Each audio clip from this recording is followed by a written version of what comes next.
على ما نوى به شيخنا وإلى حضرة النبي. الفاتحة. أعوذ بالله من الشيطان الرجيم. بسم الله الرحمن الرحيم. الحمد لله رب العالمين الرحمن الرحيم مالك يوم الدين. إياك نعبد وإياك نستعين اهدنا الصراط المستقيم صراط الذين أنعمت عليهم غير المغضوب عليهم ولا الضالين آمين. السلام عليكم ورحمة الله وبركاته. أعوذ بالله من الشيطان الرجيم. بسم الله الرحمن الرحيم. الحمد لله رب العالمين والصلاة والسلام على أشرف الأنبياء والمرسلين سيدنا مولانا محمد وعلى آله وصحبه أجمعين. أما بعد. سبحانك لا علم لنا إلا ما علمتنا إنك أنت العليم الحكيم ولا حول ولا قوة إلا بالله العلي العظيم. رب اشرح لي صدري ويسر لي أمري واحلل عقدة من لساني يفقهوا قولي. Marilah kita berniat i'tikaf. Bismillahirrahmanirrahim. Nawaitu an a'takifa fi hadzal masjid sunnatan lillahi ta'ala. Halaman 288. Bismillahirrahmanirrahim. Qala al-muallif hafizahullah ta'ala wa nafa'na bihi wa bi jami' ulumihi fid dharain amin. Sesudah kita beriman dengan Allah Subhanahu wa ta'ala bahwa Dia Allah mempunyai nama Al-Ba'its, yaitu kemarin yang membangkit manusia daripada kubur. Maka keimanan itu menuntut kita atau menyuruh kita untuk berbuat sesuatu, yaitu menuntut untuk mempersiapkan diri bagaimana agar ketika dibangkit dari kubur dalam keadaan baik. Ya, jadi amaliyah daripada nama Allah Al-Ba'its, kita beramal saleh tampolo di dunia ini supaya kita dibangkit daripada kubur hal keadaan baik, hal keadaan aman dan selamat. Amal saleh itu banyak Nabi Muhammad sallallahu alaihi wasallam pernah menceritakan bahwa di zaman Bani Israel ada seorang laki-laki, zaman Nabi Musa kah, zaman Nabi Isa kah, ada seorang laki-laki, dia mendapat warisan yang sangat banyak. Abahnya kah meninggal, keluarganya meninggal, lalu ia dapat warisan, banyak warisannya. Nah, dengan warisan itu ia akan membeli kebun, hendak menukar kebun getah, kebun kurma kah? Nah, ditukarakannya ke kebun. Kemudian dia wakafkan untuk orang miskin. Jadi jadinya kebun ini kuwakafkan gasan orang Islam yang miskin, orang miskin. Jadi bila berbuah panen itu gasan sedekahi kepada orang miskin. Intinya tuh membantu orang miskin dengan duit warisan itu. Jadilah ibaratnya tuh nang almarhum tuh dapat pahala juga dah. Karena warisannya ini digunakan untuk kebaikan. Nang ahli waris ini dapat pahala juga. Kemudian si miskin dapat sedekah. Nah, jadi tiga yang diuntungkan situ. Bila bisa menggunakan harta warisan. Nah, gitu. Ini termasuk anak yang berbakti nih kepada kuitan nih. Nah, sama juga kayak kita Pak. Ujar guru ulun Pak Memasane. Kita bila kuitan nih meninggal misalnya, mama kah abah kah, kita usahakan kita ada maulah amal jariah gasan sidin. Amal jariah gasan sidin, entah itu kita mawaris harta sidin itukah kita gunakan gasan amal jariah sidin atau duit kita seorang. Karena amal jariah ini jar terus-terusan pahalanya mengalir selama sidin di alam kubur 1000 tahun, misalnya sidin di kubur 1000 tahun dapat terus hari-hari pahala. Kayak apa caranya? Nah, amun nih ulun bukan memadahkan maniga hari itu kurang bagus kada. Cuman kalau bandingan pahala. Nah, misalnya tuh kita nih dapat warisan dari kuitan nih, sudah berbagi warisan sudah ya kalau.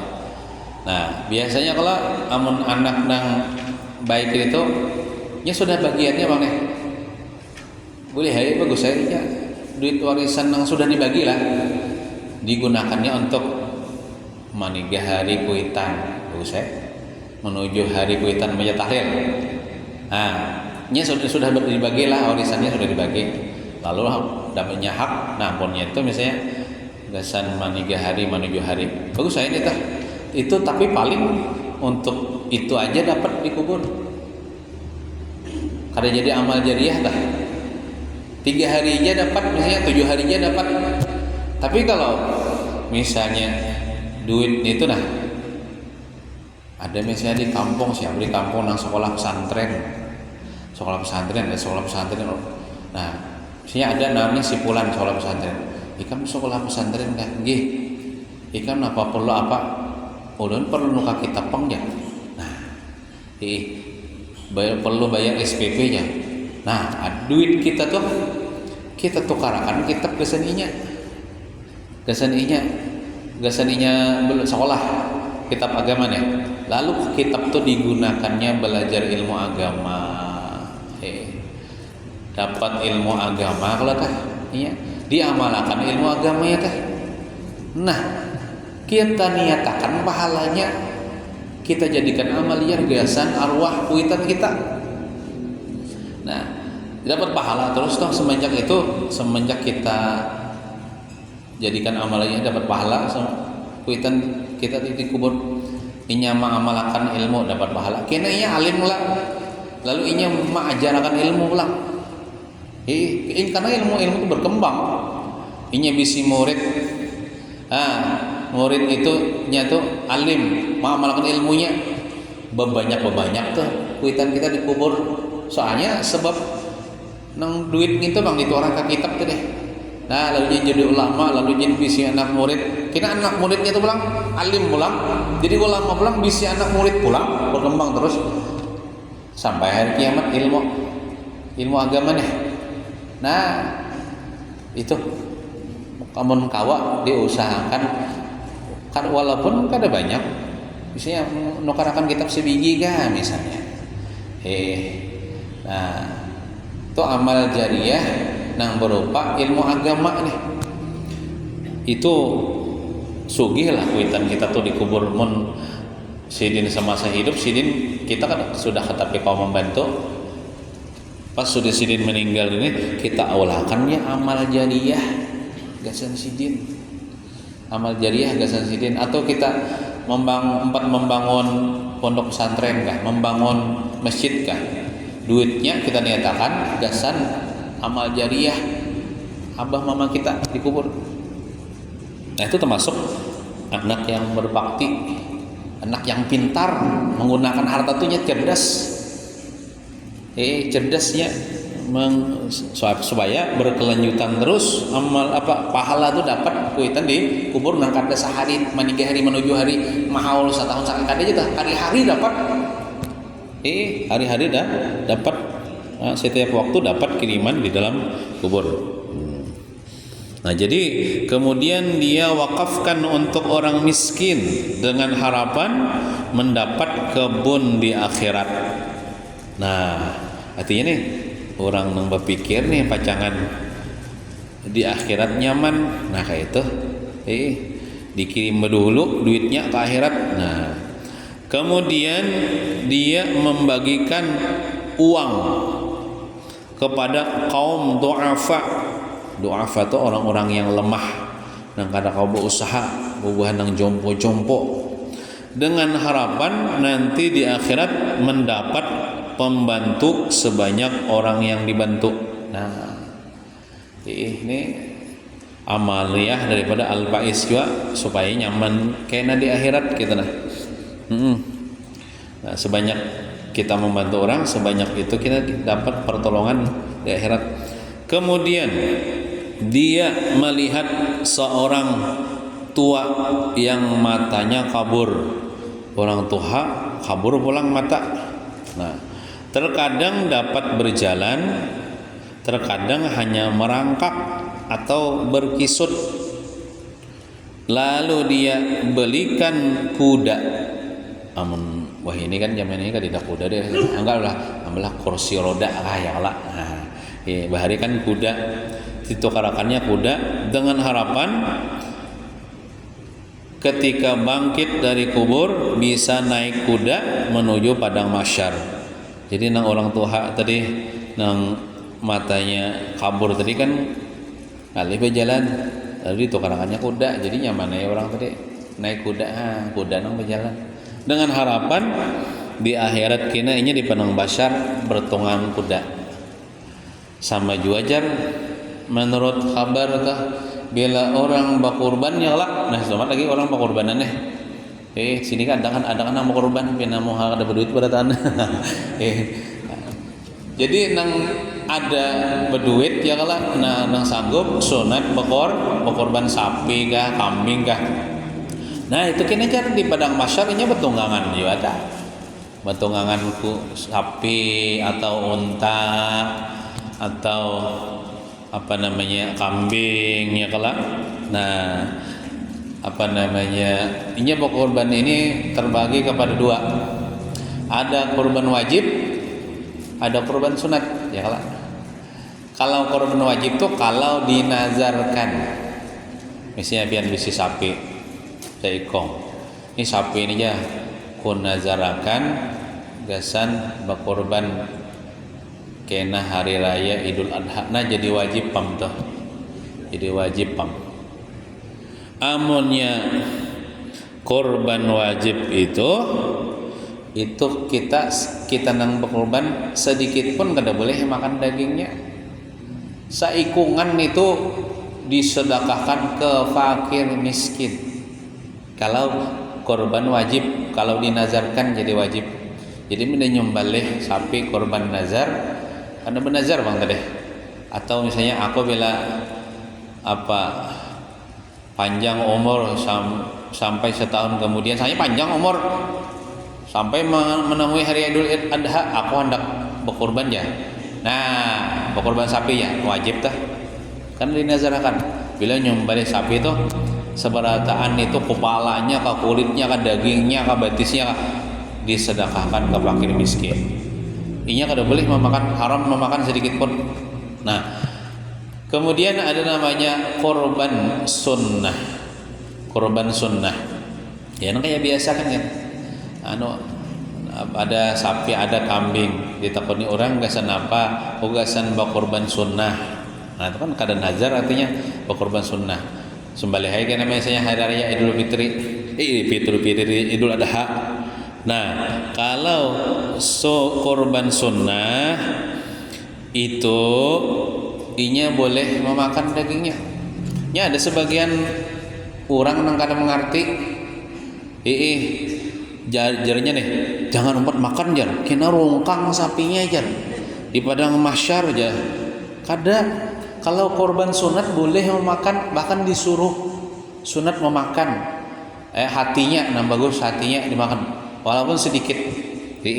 Kada nang bila makan itu rongkang sapinya kada boleh makan tuh kurban wajib, kurban nazar tadi. Amun kurban sunat boleh kita makan, bahkan banyak-banyak makan dagingnya boleh, tapi jangan melebihi sepertiga.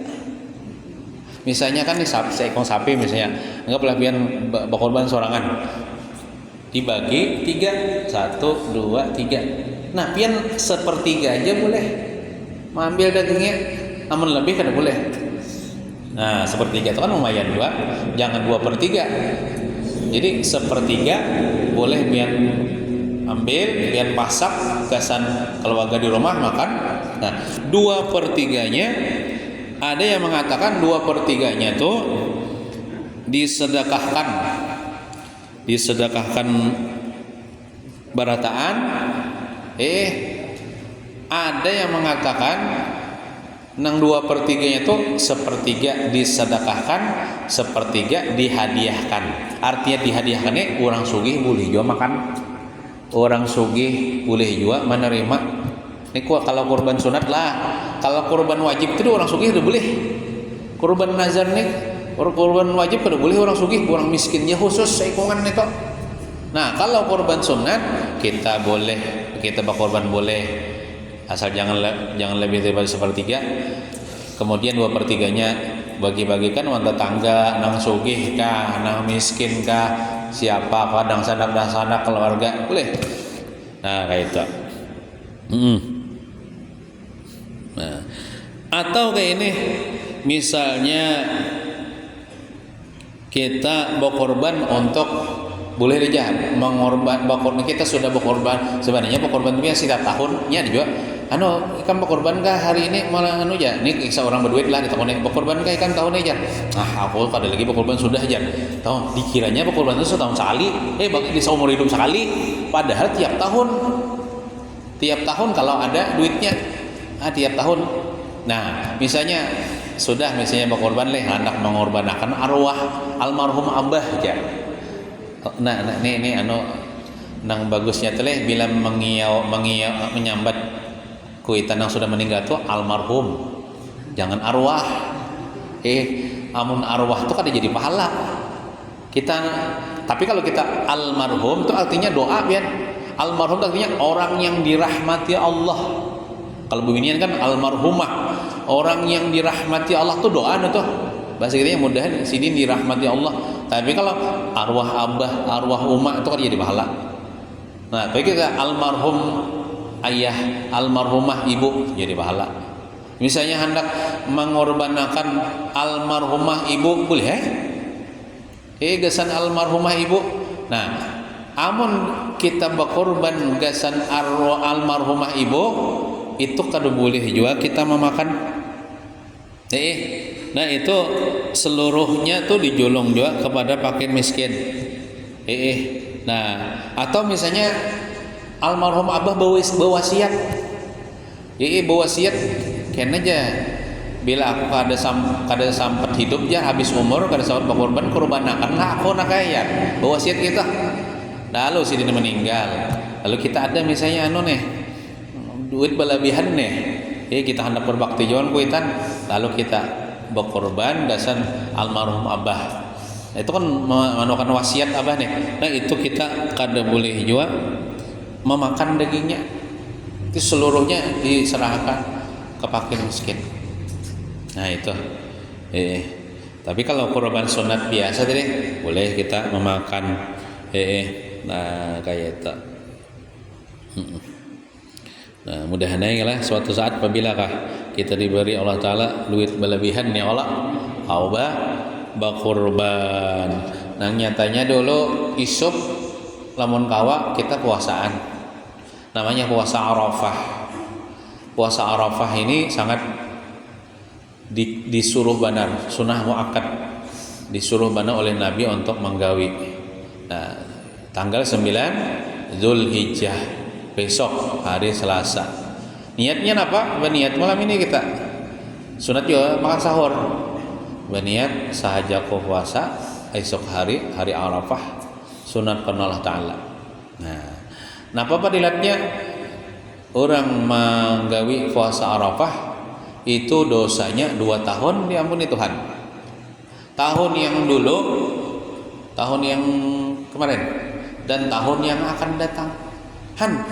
Belum lagi kita menggawe kalau dosa tahun akan datang sudah bersedia keampunan Tuhan, tapi jangan juga kayak inilah aku hendak maksiat jajar tahun dan apa dosa diampuni jangan kayak itu juga.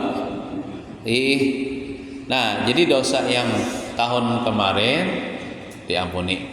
Kada apa kita setiap tahun tuh kada berulang tahun kada apa. Yang penting kita beramal soleh.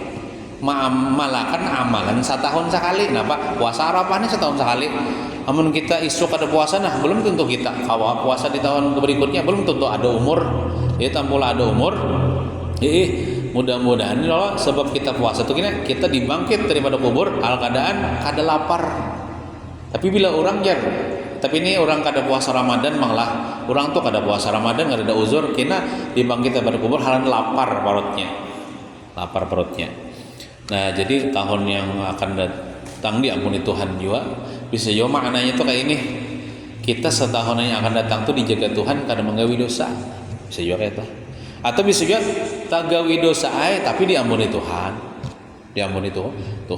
nah jadi mudahan esok kita kawa puasa mudahan kada saruan mulai esok leh nah jadi orang paham aja bila esok tuh orang puasaan walaupun puasa sunnah setahun sekali puasa Arafah. Kita kembali ke kitab deh.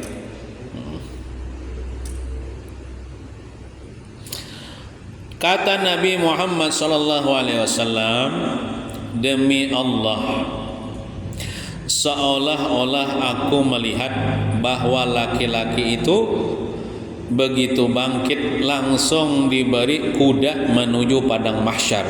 Jadi Nabi kita diperlihatkan kisah orang bahari di zaman Bani Israel namanya tuh menukarakan kuda ke sana orang sekalinya dasar dibangkit daripada kubur betunggangan kuda juga menuju padang mahsyar. Nah, begitulah bukti keimanan kepada al-ba'its dengan mempersiapkan diri untuk menuju akhirat. Artinya maulah bekal tampulu di dunia deh. Gasan di akhirat. Dalam sebuah hadis Nabi Muhammad sallallahu alaihi wasallam menyebutkan bahwa ada 7 golongan orang-orang yang selamat yang mendapatkan naungan ketika bangkit dari kubur menuju padang mahsyar. Nah, mudah-mudahan kita termasuk di salah satu daripada 7 golongan ini atau sabarataan kah? Bagus kita usahakan sabarataannya ada pada diri kita. Pertama, imam yang adil. Nah, bila imam adil itu kena selamat juga di padang mahsyar, yaitu yang menempatkan sesuatu pada tempatnya. Nah, arti imam pemimpin yang adil itu menempatkan sesuatu pada tempatnya, menjalankan amanah itu kada timpang. Adil artinya mendahulukan kepentingan umat dibanding kepentingan diri sendiri. Itu salah satu orang yang mendapatkan kenaungan di padang mahsyar, artinya selamat di padang mahsyar. Ini berlaku adil, kada memandang suku. Ya ada juga misalnya anggaplah bupati misalnya, bupati kan pemimpin inya misalnya suku Banjar, nang suku Banjar aja nang dianuinya dibantunya, tapi nang suku Jawa kada dibantunya atau kada adilnya timpang. Nah kadinya kada memandang suku, kada memandang ras, bahkan kada memandang agama. Bila rakyatnya tuh agama Kristen kah, agama Buddha, tetap dibantunya kalau perlu bantuan. Kada tebang pilih tah. Misalnya menegakkan hukum, keluarganya kalau melanggar hukum tuh, orang lain kan tetap dilaksanakan hukum itu seadil-adilnya. Nah, dan ya pemimpin adil ini memastikan setiap orang itu harus terpenuhi hak-haknya. Kada zalim artinya.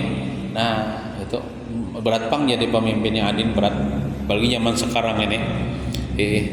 Nah, pemimpin yang adil. Nah, mun kayak kita nih pemimpin juga hanya dalam rumah tangga nih. Pemimpin dalam rumah tangga. Kedua, seorang pemuda atau pemudi yang hidupnya suka beribadah kepada Allah Subhanahu wa taala. Mulai lagi anum inya beribadah. Mulai lagi anum inya meninggalkan maksiat. Nah, mulai lagi anum inya menuntut ilmu agama. Nah, sebaik-baik pemuda di antara kalian yaitu orang yang menyerupai orang tua. Bahasa ini manuha, pikiran tuh manuha, ada menganak.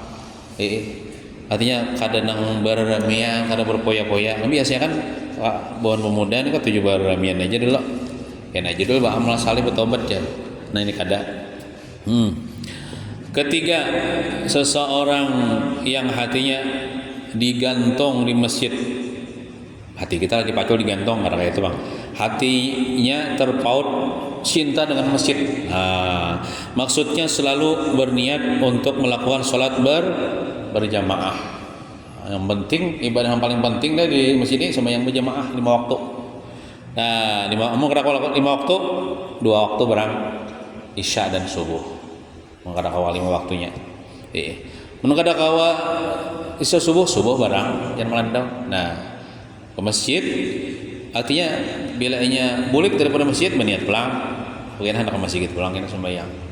Nah sampai mati misalnya itu, nah hatinya tuh bergantung dengan masjid, hendak masjid kita terus.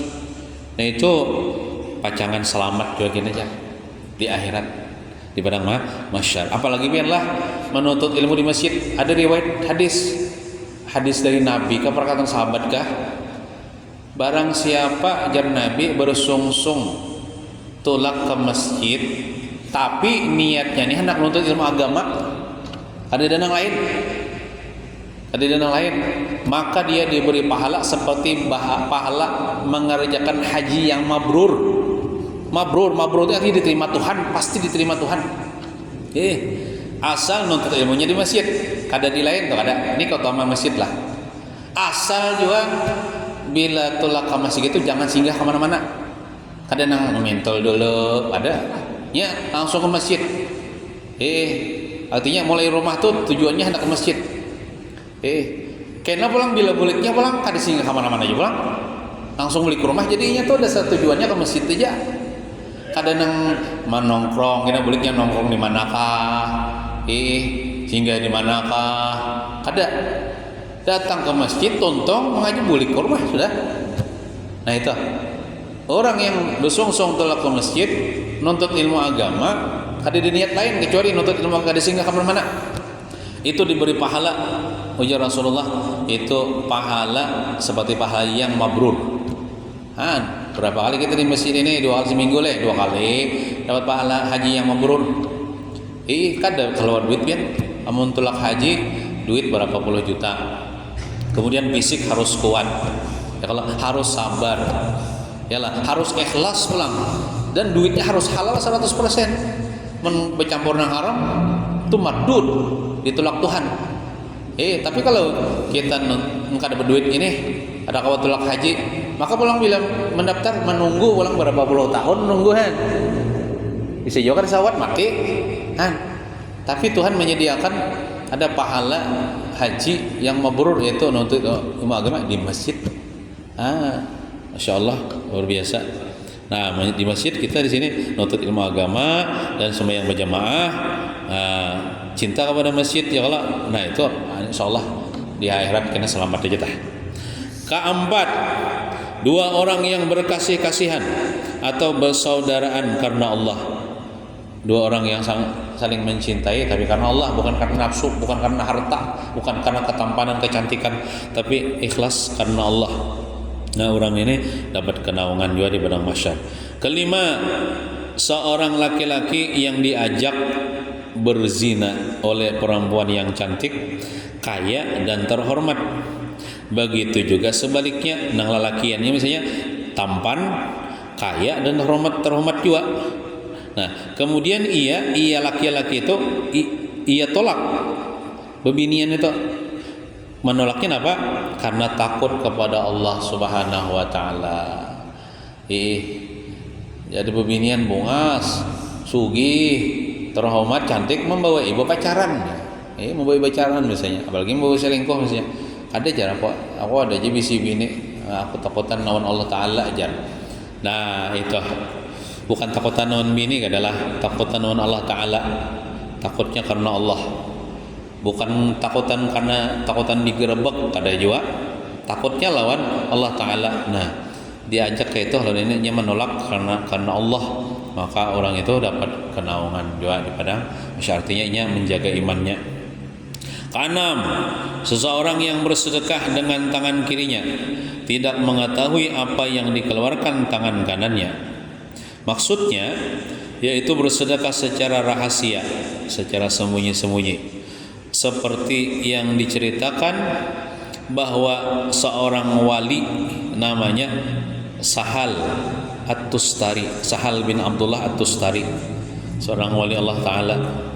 Ketika beliau hidup, waktu Sidin hidup, itu janda-janda di kampung ketika pagi hari membuka pintu selalu menemukan kiriman yang tidak diketahui pengirimnya. Bubuhan nang janda-janda ini mati laki kan, ada lagi nang mencariakan nih miskin-miskin. Nah, lalu Imam Sahal yang ini malam-malam mangkut gandum kalah menyahan sorang nih. Menyuruh orang kan ketahuan orang nih nyahan sorang ini nah di bahu nah. Kena andaki berapa liter sorang misalnya di muka rumah bubuhan janda tuh. Dah boleh kan? Karena bila subuhnya bubuhan janda-janda itu buka, ada orang matahari ini siapa? Kada tahu orangnya. Nah, itu secara sembunyi-sembunyi artinya tah. Nah, begitu beliau meninggal Sahal nih, para janda tidak menemukan lagi kiriman. Sakalnya kada ada lagi di muka rumah. Biasanya setiap malam ada aja orang mendaki, ini kada ada lagi. Nah, hanya orang sadar, rupanya kira-kira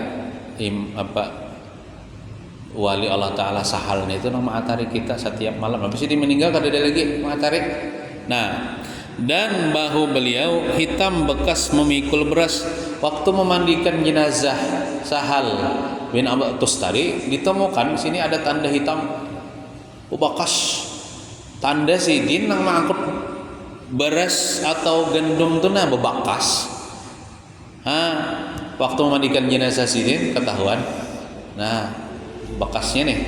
Berarti sidin juga Nah, artinya sidin ini kada nang pakai kesa, kada pamer-pamer, apalagi minta foto misalnya.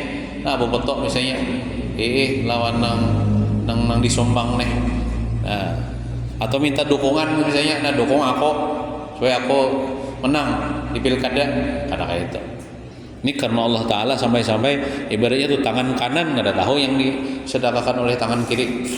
Nah, itu secara sembunyi-sembunyi.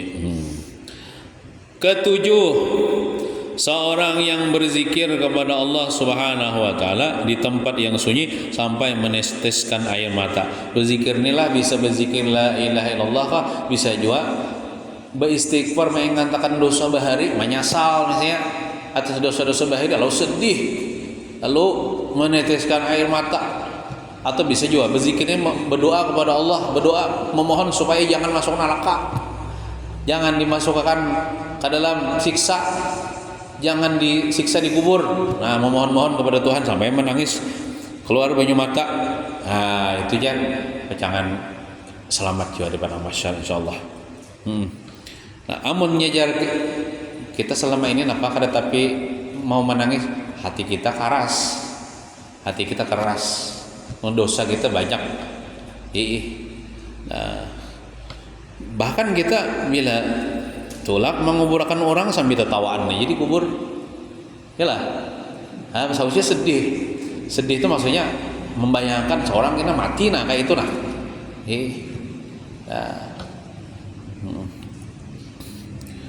Amun kita aja tapi kau mau menangis, diusahakan supaya mau menangis, banget dia kayak apa caranya? Di anaki bawang lah di sini supaya mau nangis. Nah diusahakan. Ini hati kita keras bang lah. Tapi kalau hati orang lembut, ini akan mudah menangis. Mudah menangis. Nah itu 7 golongan mudah. Nah kita salah satunya nang nyatanya dulu nang nomor 3 tuh lah. Nah nomor 3 tuh apa hati ketujuh ke masjid. Nah itu ke masjid aja lah langgar sama ekologi lah. Ini masjid ada namanya masjid jami, ada gairu jami. Ada masjid nang jami itu masjid nang disolatkan sholat Jumat. Ada masjid gairu jami nang 5 waktu aja. Tapi sembahyang Jumat kada dilaksanakan situ. Itu masjid juangan aja. Nah, mudahan kita ada salah satunya sangkut di 7 golongan ini. Nah, kita tinggal memilih bagian mana yang dapat kita lakukan sebagai langkah pembuktian keimanan kepada Al-Ba'is. Mudahan kita nangga 7 masih kita termasuk bukti kita nih beriman kepada Allah Al-Ba'is nih. Bahwa kita memang berusaha untuk mempersiapkan diri menuju akhirat. Kubur bukan sesederhana seperti apa yang kita saksikan yang hanya berupa tumpukan tanah belaka. Namun kita lihati kubur itu nang mata kita ini nanya apa lubang ya kalau ya sekitar setumbang orang berdiri ya kalau itu pandangan kita. Tapi kalau orang yang merasakan di situ tergantung amalnya. Kalau amalnya baik kan seluas mata memandang nang kayak di dunia nih ya. Ada batasnya. Kan padahal sempit loh tah. Nah, tapi kalau orang yang amalnya jahat lebih sempit daripada yang kita lihat nih tuh. Dikapit kubur sehingga terselisih tulang rusuknya. Nah, dihimpit oleh kubur. Nah, kubur adalah awal barzakh daripada barzakh akhirat. Kubur adalah awal-awal tempat daripada tempat akhirat. Bila orang masuk kubur, itu akhirat sudah baginya.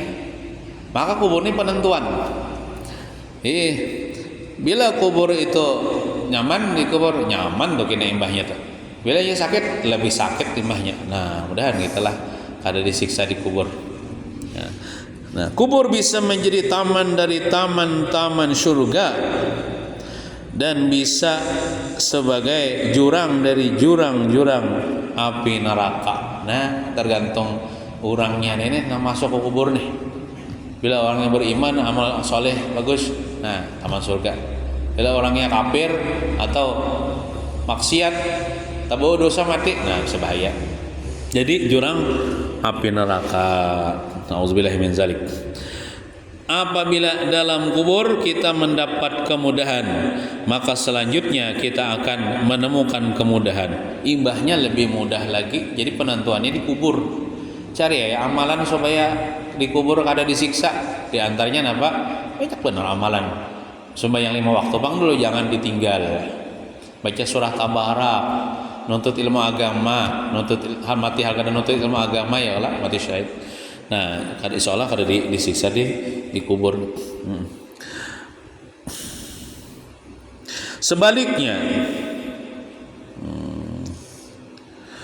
apabila dalam kubur kita menghadapi kesusahan dan kesulitan, nauzubillahi min zalik, maka berikutnya berbagai kesulitan akan kita hadapi, nauzubillah, summa nauzubillahi min zalik. Keimanan kita kepada Al-Ba'is membawa kita untuk mempersiapkan diri menghadapi apa yang akan terjadi dalam kubur dan sesudah dibangkit. Ada orang keingatan kisah guru Ansari bin Wang. Uya sini ini pernah pakai kisah pada acara haul guru sekumpul yang keberapa gitu lah. Jadi kan banyak tuh orang berbagi nasi tuh. Tante di sekumpul kan di mana kah? Babagi nasi haul. Babagi nasi haul. Nah, haul gurus ngompol tuh. Nah, jadi jar ada orang nih apa kada habis kah kayak itu nah di andaknya di bawah. Sakanya kucing datang, kucing makan nasi haul tuh. Dimakan nasi. Kada lawas kucingnya ditabrak kendaraan kamu mati kucing. Mati kucingnya jar. Sakanya dikuburakan kucingnya. Sakanya dikuburakan kucingnya di daerah situ juga. Sakanya beberapa tahun kemudian, setahun ke 2 tahun ke berapakah orangnya hendak bawa napa kapan nabok tabuk kuburan kucing itu. Sakalinya kucingnya kada hancur, jasadnya dikubur. Han, artinya apa? Berkat wali leh. Nah kita selamat lagi mahawali wali seseman nah malam Sabtu ya insyaallah. Nah artinya kucing aja dah. Allah alam ulun kada tahu kisahnya nih bujur kadang ulun mendengar kisah daripada guru Ansari Binuang. Kucing memakan nasi itu nasi haul. Siapa haul? Haul wali Allah Taala. Siapa? Guru sekumpul. Berkat nang nasi haul dah. Ya kucing kada hancur dikubur bakar amat dia ya. Oh kucingnya. Nah artinya apalagi orangnya cinta kepada wali Allah Taala ya Allah. Mudah-mudahan kita mengadakan haul sisaman nih, mudah-mudahan kita dapat berkat sisaman kita, dapat syafaat oleh Allah Subhanahu dikubur, insyaallah kada disiksa oleh Allah Subhanahu wa taala. Nah, keimanan kita sudah kata deh. Ulangilah. Keimanan kita kepada Al-Ba'is membawa kita untuk mempersiapkan diri menghadapi yang akan terjadi dalam kubur dan sesudah dibangkit.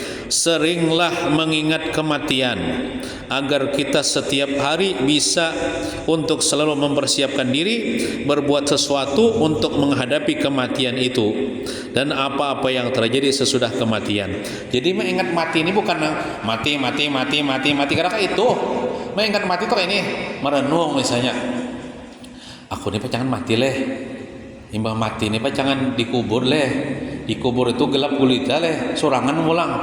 Aku harus besangu nah, mempersiapkan supaya kubur tarang nah, supaya jangan sempit nah. Di dunia nih misalnya ulun nih. Hari panas ini kan pakai kipas gerah, hari nyaman. Apalagi dikubur nih itu kan di kipas angin. Iyalah. Apalagi misalnya api neraka nah disimak.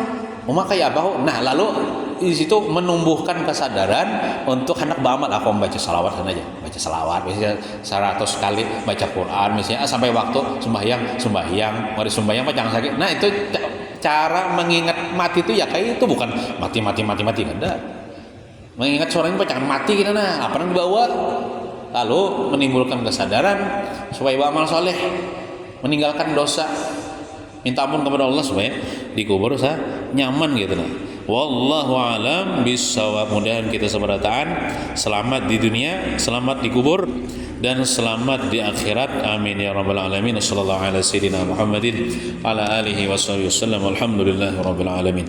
Nas'aluka ya man huwa Allah alladzi la ilaha illa huwar rahmanur rahim. المالك القدوس السلام المؤمن المهيمن العزيز